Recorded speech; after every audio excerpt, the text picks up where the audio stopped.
Court में एकदम से हल्ला मच गया। उन्हें यकीन ही नहीं हो रहा था कि ये बूढ़े जज ऐसी शर्मनाक हरकत करेंगे। वहीं दूसरी तरफ वाला वकील बड़ा खुश लग रहा था। उसे तो बस ये देखना था कि हैंक अब क्या दलील देगा। लेकिन शुक्र है कि हैंक बहुत तजुर्बेकार था। उसने तुरंत ही पलटवार करने का एक तरीका सोच लिया। आखिरकार हैंक ने अपने पिताजी की इच्छा के खिलाफ जाकर उनकी बीमारी का इस्तेमाल जूरी की सहानुभूति पाने के लिए करने का फैसला किया। जैसे ही पिताजी को ये समझ आया, वो गुस्से से भड़क उठे और कहा कि वो अभी अपना वकील बदलना चाहते हैं। कोर्ट में हंगामा मच गया। शुक्र है कि जज ने समय पर माहौल को संभाला और पिताजी से हैंक के सवालों का सच सच जवाब देने को कहा। तब जाकर पिताजी ने माना कि उन्हें आंत का कैंसर है, जो कि आखिरी स्टेज पर है और वो पिछले 6 महीने से कीमोथेरेपी ले रहे हैं। जैसे ही ये सच सामने आया, उम्मीद के मुताबिक ज्यादातर लोगों की हमदर्दी उन्हें मिल गई। तभी हैंक ने मौके का फायदा उठाकर कीमोथेरेपी के साइड इफेक्ट्स गिनाने शुरू कर दिए, जिसमें से एक याददाश्त का जाना भी था। वो इसी दलील के सहारे अपने पिताजी को आरोपों से बरी करवाना चाहता था, लेकिन वो अपनी बात पूरी करता इससे पहले ही पिताजी ने उसे टोक दिया और साफ साफ कहा कि भले ही उन्हें उस आदमी को टक्कर मारना याद नहीं, लेकिन उन्हें ये जरूर याद है कि उस आदमी ने उनके सामने अपना वो घिनौना मुंह खोला था। ऐसी नफरत भरी बातें सुनकर कोर्ट में मौजूद हर किसी को बहुत गुस्सा आया और फिर उन्हें पिताजी की लाचारी पर दया भी आई। लेकिन इस बयान के बाद पिताजी पर लगा इल्जाम और भी पक्का हो गया। मगर हैंक को अब भी यकीन नहीं हो रहा था, क्योंकि उसके पिताजी ने अपनी पूरी जिंदगी में ना जाने कितने ही मर्डर, हमले और सिविल मामलों के केस देखे थे। किसी गुंडे की एक गाली तो छोड़िए, उन्हें तो मौत की धमकियों वाले खतों से भी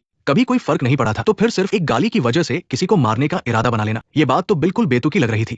और पिताजी शहर के सबसे सख्त कानून वाले जज माने जाते थे, तो फिर उस गुंडे पर इतनी मेहरबानी क्यों दिखाई? जितनी सजा उसे मिलनी चाहिए थी, आखिर में उससे बहुत कम सजा दी। एक गहरी सांस लेने के बाद पिताजी ने इस सवाल का जवाब दिया। ठीक वैसे ही पिताजी को हैंक में भी उस गुंडे की परछाई दिखाई दी थी। ये पक्का करने के लिए कि हैंक उस गुंडे की तरह गलत रास्ते पर न चला जाए, पिताजी ने सख्ती की एक दीवार खड़ी कर दी। उन्होंने अपने बागी बेटे हैंक को सबसे दूर, सबसे खराब बाल सुधार गृह में भेज दिया। लेकिन उन्हें अंदाजा नहीं था कि इसका असर उल्टा होगा और आखिर में हैंक उनसे हमेशा के लिए दूर हो गया। हैंक को आखिरकार समझ आ गया कि उसके पिता हमेशा से उससे प्यार करते थे, लेकिन अपने बड़े भाई की बात रखने के लिए वो उस पुराने बेलिफ को, जिसने सालों तक साथ काम किया था, पिताजी के सामने ले आया। जैसा सोचा था वैसा ही हुआ। पिताजी ने बहुत देर तक दिमाग पर जोर डाला, लेकिन आखिर में उन्हें याद नहीं आया कि इस पुराने बेलिफ का नाम क्या है। इस तरह हैंक ने यह साबित कर दिया कि उसके पिताजी को सच में याददाश्त की समस्या है और उसे वहां मौजूद सभी लोगों की सहानुभूति भी मिल गई। लेकिन जब फैसले का दिन आया तो हैंक की आंखों में आंसू आ गए। हालांकि जूरी ने माना कि पिताजी फर्स्ट डिग्री मर्डर के दोषी नहीं है, लेकिन उन पर इरादतन हत्या का आरोप साबित हो गया। शुक्र है कि जज ने जितना हो सका उतनी नरमी दिखाई और पिताजी को सिर्फ 4 साल की जेल की सजा सुनाई। लेकिन हैंक जानता था कि पिताजी की सेहत को देखते हुए सजा 40 साल की हो या 4 साल की, एक बार जेल जाने के बाद शायद 4 महीने के अंदर ही वो दुनिया छोड़ देंगे और वो दोनों फिर नेक्स्ट पार्ट देखने के लिए वीडियो को लाइक करो।